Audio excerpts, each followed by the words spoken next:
नमस्कार students, welcome to Gate Smashers. आज इस वीडियो में हम डिस्कस करने वाले हैं what is the meaning of characteristic matrix, characteristic polynomial, characteristic equation and characteristic roots, या जिसको हम इगन वैल्यूज भी हमारी बोल देते हैं।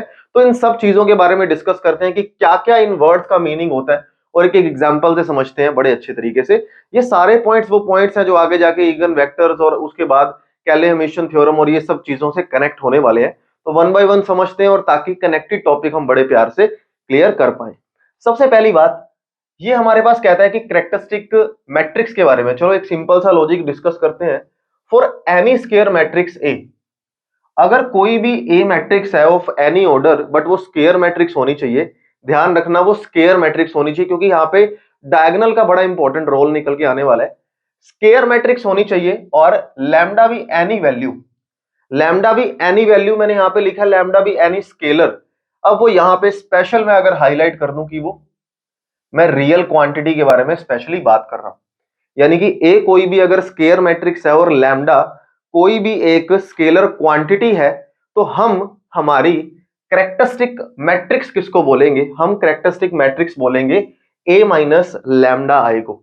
यानी कि अगर मैं ए में से lambda I, where I is any identity matrix, तो लैम्डा आई अगर मैं माइनस कर दूं, कुछ इस तरीके से मैट्रिक्स मेरे पास बनेगी। क्योंकि हम जानते हैं कि किसी भी मैट्रिक्स में से, यानी कि 1 2 3 4 में से मैं कोई भी लैम्डा माइनस कर दूं with multiplication of identity matrix of the same order, तो ऑब्वियस सी बात है यहाँ पे होने क्या वाला है, 1 माइनस लैम्डा 2 और 3 और 4 माइनस लैम्डा। यानी कि बाकी सारे एलिमेंट्स को कोई फर्क नहीं पड़ेगा, बट जो ये डायगोनल एलिमेंट होंगे इनमें से वो पर्टिकुलर स्केलर क्वांटिटी क्या हो जाएगी? माइनस हो जाएगी। तो इस पूरी प्रॉपर मैट्रिक्स को, या आप कह सकते हो इस चीज को भी हाईलाइट करके जा सकते हैं कि a minus lambda I is known as the characteristic matrix. जहां a वो मैट्रिक्स है जिसकी कैरेक्टरिस्टिक मैट्रिक्स के बारे में बात की जा रही है, लैम्डा भी एनी स्केलर और you can say real value. ठीक है, अब बात करते हैं कैरेक्टरिस्टिक पॉलिनोमियल की, जिसको हम कैरेक्टरिस्टिक फंक्शन भी बोल देते हैं।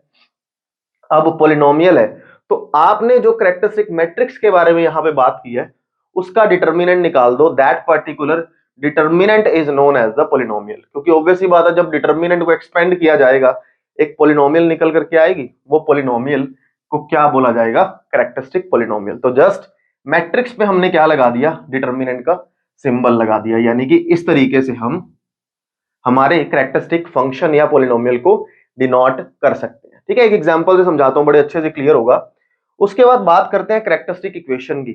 अब जो भी पॉलिनोमियल मेरे पास यहां पे निकलने वाली है, अगर मैं उसको इक्वल टू 0 रख दूं, या determinant of any characteristic matrix उसको हम 0 रख दें, तो वो पॉलिनोमियल हमारी इक्वेशन में कन्वर्ट हो जाएगी।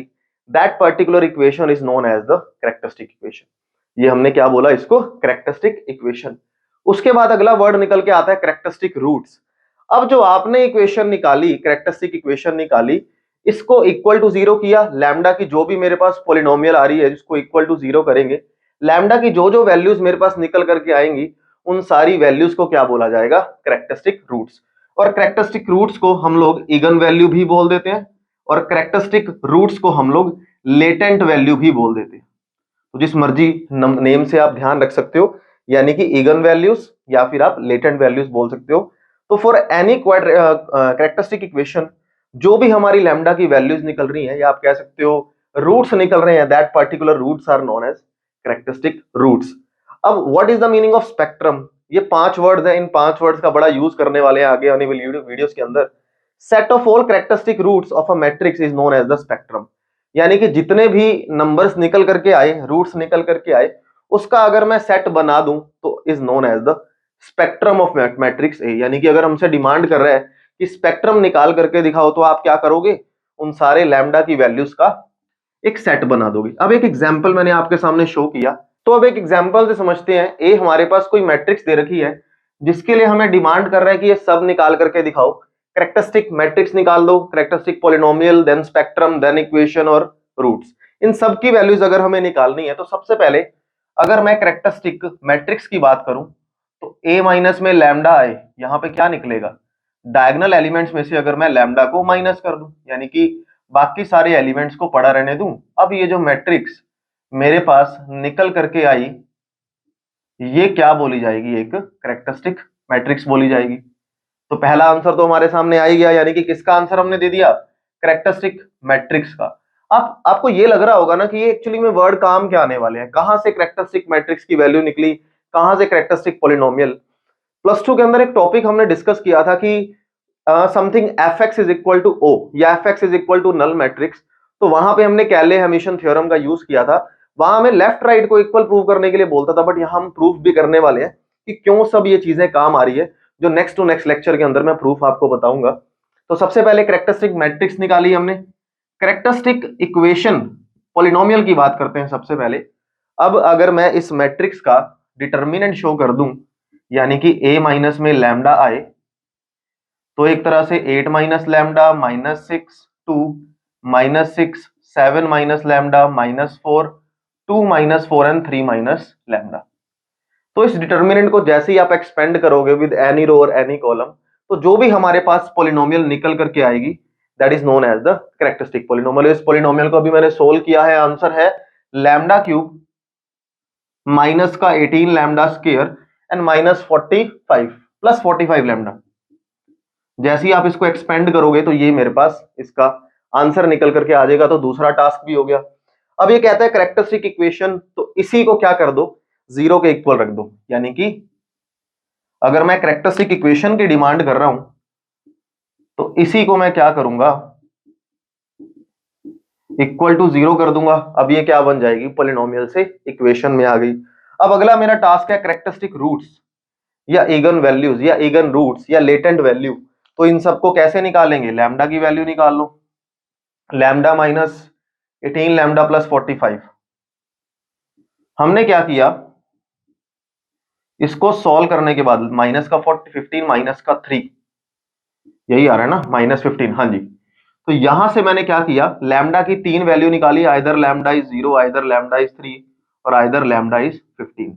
तो ये मेरे पास किसका आंसर निकल करके आ गया, ये आंसर आ गया लेटेंट वैल्यूज का, लेटेंट रूट्स का या कैरेक्टरिस्टिक रूट्स का, कोई भी नाम दे दो। ये लैम्डा की वैल्यू आ गई। स्पेक्ट्रम, स्पेक्ट्रम की बात अगर हम करते हैं तो स्पेक्ट्रम हमें कहता है कि अगर आप इन सारी लैम्डा की वैल्यूज से अगर एक सेट बना करके दिखा दो इसको, तो ये सेट ऑफ लैम्डा की वैल्यूज बोला जाएगा spectrum of the matrix A. जिस मैट्रिक्स की हम ये कैरेक्टरिस्टिक रूट्स वगैरह या इक्वेशन के बारे में हम सब डिस्कस कर रहे थे। तो आज इस वीडियो के अंदर हमने सिर्फ बेसिक ये समझा है कि इन वर्ड्स का एक्चुअली में मीनिंग क्या है। इससे नेक्स्ट लेक्चर में हम कैरेक्टरिस्टिक वेक्टर के बारे में पढ़ने वाले हैं एंड या इगन वेक्टर के बारे में हम लोग पढ़ने वाले हैं। एंड देन मैं आपको बताऊंगा कि ये इक्वेशन एक्चुअली में काम किस तरीके से आती है। कैले हेमिशन थ्योरम के अंदर ये पढ़ेंगे, प्लस टू के एक टॉपिक से कनेक्ट होगा, वो भी आपको मैं याद दिलाऊंगा। तो अगली वीडियो के अंदर मिलते हैं, कुछ नया सीखेंगे। आई होप अगर वीडियो आपको अच्छी लगी है, टॉपिक समझ आया, तो वीडियो को लाइक और शेयर जरूर करेंगे। अगली वीडियो में कुछ नया सीखेंगे, सेम टाइम सेम जगह अगले दिन। Have a good day to all of you, bye bye bye.